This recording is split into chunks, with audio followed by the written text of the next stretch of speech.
Bonsoir, mesdames et messieurs. Oui, c'est moi à nouveau. Cette fois-ci, si vous le permettez, je voulais vous lire quel passage de quel article de notre Constitution.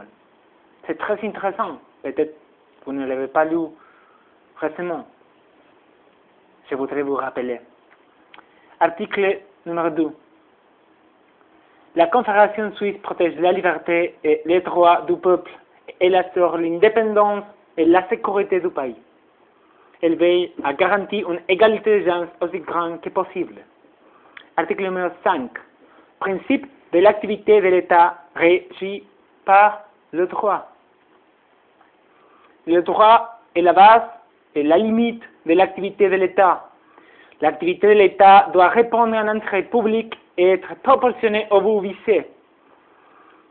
Les organes de l'État et les particuliers doivent agir de manière conforme aux règles de la bonne foi.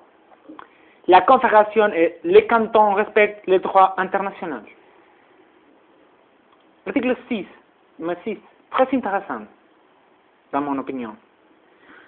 Responsabilité individuelle et sociale. Toute personne est responsable d'elle-même et contribue selon ses forces à l'accomplissement des tâches de l'État et de la société. Que signifie cet article? Nous n'avons pas simplement le droit d'aider à l'État à faire ses tâches correctement. Nous avons l'obligation, mesdames et messieurs. Article numéro 7, dignité humaine. La dignité humaine doit être respectée et protégée. Article numéro 8, égalité. Tous les êtres humains sont égaux devant la loi. Pas mon cas jusqu'aujourd'hui.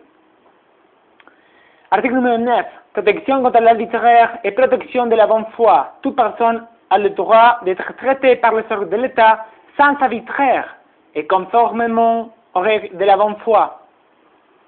Article 10. Droit à la vie et liberté personnelle. Tout être humain a droit à la vie. La peine de mort est interdite. Tout être humain a droit à la liberté personnelle, notamment à l'intégrité physique et psychique et à la liberté de mouvement. La torture et tout autre traitement ou peine cruelle, inhumaine ou dégradante sont interdits. Qu'est-ce que j'ai subi jusqu'à maintenant si ce n'est pas torture? Ne pouvoir pas faire confiance dans ma police, dans mes autorités judiciaires. Retourner dans ma maison avec le peur de trouver à nouveau ma maison visitée, comme ils sont appelés ces actions des criminels de la police de Genève. Et mes choses, arranger, changer, contrôler. Pourquoi quelqu'un de la police doit connaître quelles sont les choses que j'ai faites pendant le jour?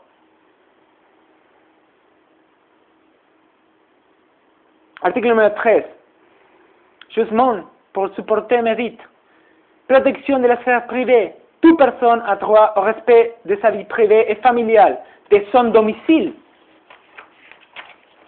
de sa correspondance et des relations qu'elle établit par la poste et les télécommunications. Un pas très important, mesdames et messieurs. Toute personne a le droit d'être protégée contre l'emploi abusif des données qui la concernent. Article numéro 16. Liberté d'opinion et d'information. C'est exactement ce que je fais jour après jour depuis le dernier samedi. La liberté d'opinion et la liberté d'information sont garanties. Toute personne a le droit de former, d'exprimer et de répandre librement son opinion. Toute personne a le droit de recevoir librement des informations et de se les procurer aux sources généralement accessibles et de les diffuser.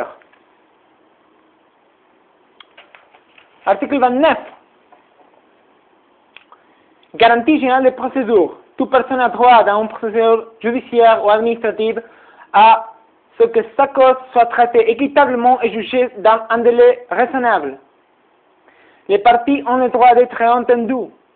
Toute personne qui ne dispose pas de ressources suffisantes a droit, à moins que sa cause paraisse dépourvue de tout genre de succès, à l'assistance judiciaire gratuite. Elle a un autre droit à l'assistance gratuite d'un défenseur, dans la mesure où la sauvegarde de ce droit le requiert. Oui, c'est dans notre Constitution.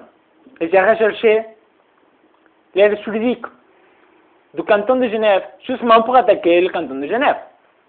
Qu'est-ce qui est arrivé? Bon, pour recevoir cette aide juridique, vous avez besoin d'avance, mesdames et messieurs, de fournir l'accord de l'avocat. Jusqu'aujourd'hui, comme je vous ai commenté, 54 avocats ont refusé de me représenter pour attaquer le gouvernement. Et même l'ordre des avocats de Genève m'a assuré que mon cas c'est un cas de sécurité nationale et qu'aucun avocat et aucun avocat de Genève prendra mes affaires. Fallait dire, comme je peux avoir accès à l'aide juridique? Jamais, parce que je n'ai pas aucun avocat ou aucun avocat qui a accepté de me représenter. Article 30. Garantie des procédures judiciaires. Toute personne dont la cause doit être jugée dans une procédure judiciaire a droit à ce que sa cause soit portée devant un tribunal établi par la loi, compétent, indépendant et impartial. Les tribunaux d'exception sont interdits. L'audience et les prononcés du jugement sont publics. Article 32, procédure pénale. Juste pour ces personnes qui pensent que peut-être je n'étais pas accusé ou inculpé jusqu'à maintenant, mais qu'il y a quelle procédure contre ma personne. Juste pour toutes ces personnes qui ont ce type de doute. Toute personne est présumée innocente jusqu'à ce qu'elle fasse l'objet d'une condamnation entrée en force. Ce n'est pas que je n'ai pas commis de crime, que je ne les ai pas commis, aucune fois dans toute ma vie. C'est simplement que je n'étais même inculpé. Toute personne accusée a le droit d'être informée dans les plus brefs délais et de manière détaillée des accusations portées contre elle. Elle doit être mise en état de faire valoir les droits de la défense. Si j'étais accusé, si j'étais inculpé de quelque chose, pourquoi je n'étais pas informé de cet état des affaires? Toute personne condamnée a le droit de faire examiner le jugement par une juridiction supérieure. Je n'étais pas condamné jamais dans ma vie. Ce n'est pas mon cas. Droit de pétition. Toute personne a le droit, sans qu'elle en subsiste de préjudice, d'adresser des pétitions aux autorités. Les autorités doivent prendre connaissance des pétitions. J'ai envoyé des lettres à toutes mes autorités, y compris M. Samuel Schmidt, conseiller fédéral en charge de protection des citoyens, et Mme Micheline Calmirey, conseiller fédéral et présidente de notre confédération. Article 35. Réalisation des droits fondamentaux. Les droits fondamentaux doivent être réalisés dans l'ensemble de l'ordre juridique. Quiconque assume une tâche de l'État est tenu de respecter les droits fondamentaux et de contribuer à leur réalisation. Les autorités veillent à ce que les droits fondamentaux, dans la mesure où ils s'y prêtent, soient réalisés dans la relation qu'il y a de particulier entre eux. Article 36. Restriction des droits fondamentaux.